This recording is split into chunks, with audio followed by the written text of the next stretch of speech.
Kita ke informasi lain, pemerintah memberi izin pada organisasi kemasyarakatan untuk mengelola lahan pertambangan. Meskipun ormas-ormas menyambut baik kebijakan tersebut, hal ini menuai sejumlah kontroversi.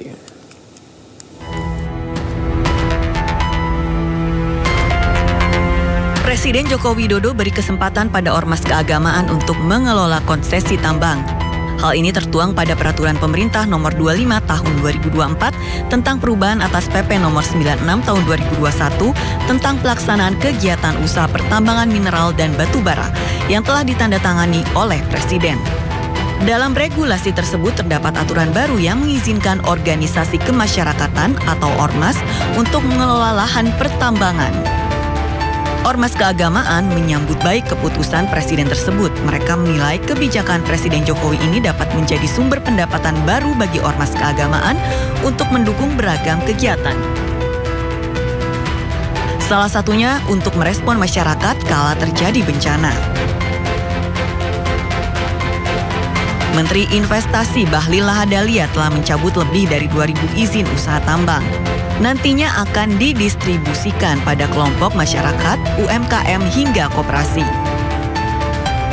IUP yang kita cabut ternyata dari 2078 itu 2053 yang kita cabut karena sisanya itulah IUP sebagian yang ada di Aceh. Kalau di Aceh itu nggak bisa karena itu adalah otonomi khusus dan beberapa IUP yang memang tidak memenuhi unsurnya setelah dilakukan verifikasi.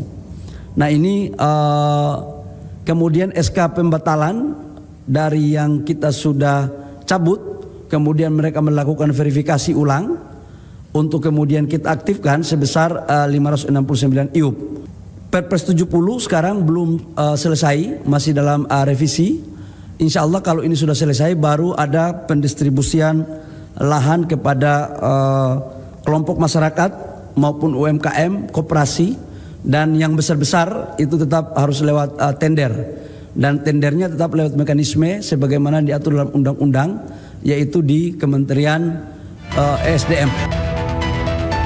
Sementara itu, sebagian masyarakat menilai konsesi tambang untuk ormas keagamaan merupakan bagian dari bagi-bagi kue dari pemerintah.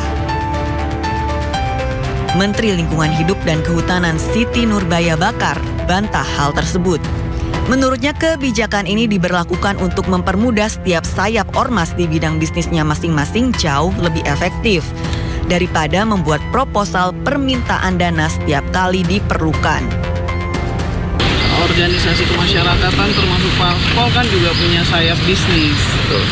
Nah, jadi yang dimaksud dengan perizinan itu di sayap bisnisnya. Jadi tetap aja profesional sebetulnya.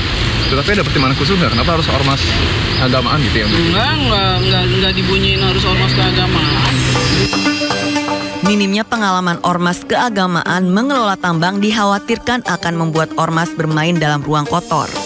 Sehingga pemerintah harus tetap selektif dalam menyeleksi ormas yang mampu mengemban tugas mengelola tambang.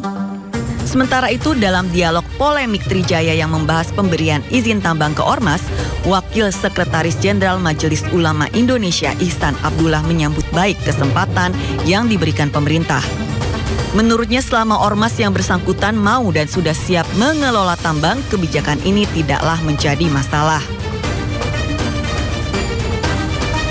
Nah, selama ini negara itu kan tidak pernah bagaimana membantu misalnya pesantren supaya tumbuh, berkembang.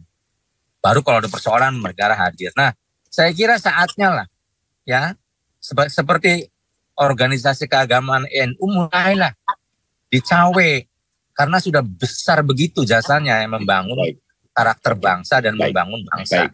Nah, tetapi kemudian negara hadir memberi kesempatan, ya silakan kalau yang mau, yang siap tentu kan.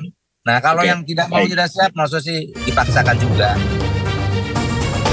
Bertentangan dengan hal tersebut, pengamat ekonomi energi Universitas Gadjah Mada Fahmi Radi menilai kebijakan ini lebih banyak menimbulkan kerugian daripada manfaat. Salah satunya karena peraturan tersebut melanggar konstitusi yang menyebutkan bahwa kekayaan alam seharusnya dikuasai oleh negara dan dipergunakan untuk sebesar-besarnya kemakmuran rakyat.